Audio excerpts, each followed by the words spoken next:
جاٹ صاحب کو، شفقت چوہان صاحب کو، عاطف زبیری صاحب کو، طاہر عباسی صاحب کو کہ انہوں نے یہ تقریب منعقد کی، تمام پورے پاکستان سے دوستوں کو اکٹھا کیا تاکہ ہم اپنی 26ویں ترمیم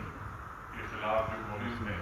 اس کا اگلا لائے عمل طے کریں عید کے بعد۔ اور روزوں میں ویسے ہی لوگوں کے لیے بڑا مشکل ہوتا ہے باہر نکلنا،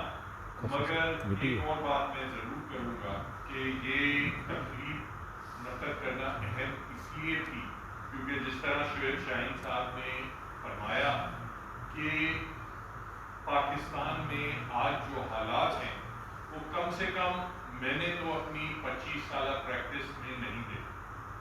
یہ بات نہیں ہے کہ جوڈیشری جو ہے وہ کمپرومائز ہو گئی ہے، اسٹیبلشمنٹ کی پپٹ ہو گئی ہے۔ جب میں نے پریکٹس شروع کی تھی تو اس وقت ارشاد حسن خان صاحب، شیخ ریاض صاحب کا دور تھا، وہ بھی بہت برا دور تھا۔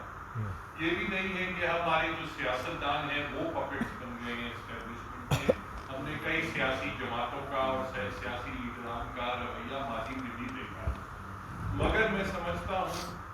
کہ ایٹ لیسٹ 25 سالوں میں جس طریقے سے ہماری بار کمپرومائز ہوئی ہے ان 1-2 سالوں میں، وہ پچھلے 25 سالوں میں کم سے کم میں نے تو نہیں دیکھا کہ ہماری بار اسٹیبلشمنٹ کی پپٹ بن جائے،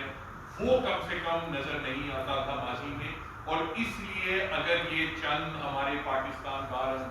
کاؤنسل کے لوگ اپنے ضمیر پہ کھڑے ہوئے ہیں تو میں سمجھتا ہوں ہم سب کو ان کو اپریشیٹ کرنا چاہیے اور ان کے ساتھ کرنا چاہیے۔ اب ایک بات نذوانہ صاحب نے کی کہ جو 26ویں ترمیم تھی اس کے اثرات ہم سمجھتے تھے کہ 4-6 مہینے لگیں گے کہ ہم دیکھیں، مگر ماشاءاللہ وہ پہلے دنوں میں، پہلے ہفتوں میں وہ ساری چیز عیاں ہو گئی۔ اور بہت سارے جو ہمارے دوست ابھی حالیہ الیکشنز میں کامیاب ہوئے ہیں وہ اس لیے ہوئے ہیں کیونکہ 2-3 مہینوں میں ہی ساری بات عیاں ہو گئی۔ پہلے کرٹیسزم کیا جاتا تھا کہ جوڈیشری میں جو اپوائنٹمنٹس ہیں اس میں اقربا فرضی ہے، چیف جسٹسز، ججز اپنے چیمبر سے لوگ لیتے ہیں وغیرہ، اس کا کار کو لیتے ہیں۔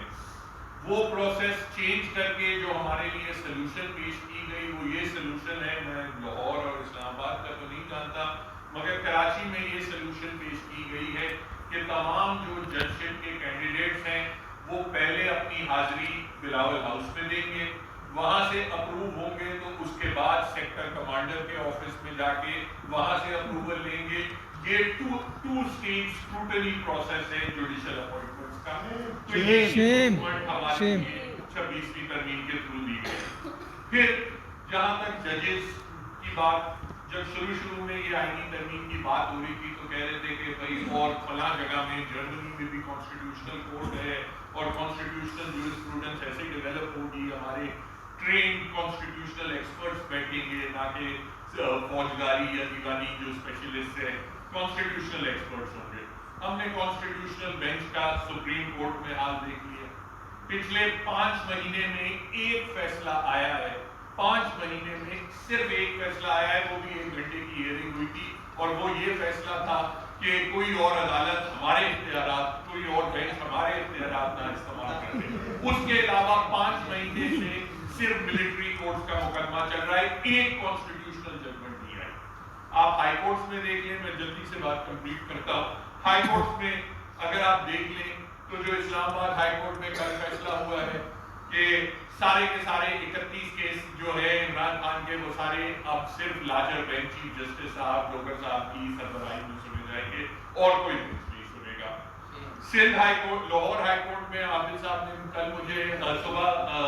ججمنٹ بھیجی، لاہور ہائی کورٹ میں اب ججمنٹ آئی ہے کہ مسنگ پرسنز کے کیس میں اپنا چونکہ اس میں ملٹری آفیسرز رسپونڈنٹ بنا دیے گئے ہیں تو مسنگ پرسنز کے کیس میں بھی ہائی کورٹ کی کوئی جورسڈکشن نہیں ہے۔ یہ لاہور ہائی کورٹ کی کارکردگی ہے۔ سندھ ہائی کورٹ کی میں، ہمارے پاس تو آئینی بینچ ہے، آپ لوگ تو محروم ہیں۔ ہمارے آئینی بینچ میں حال یہ ہے کہ یہ ہمارے جو قائم علی شاہ صاحب ہیں فارمر چیف منسٹر اور ہمارے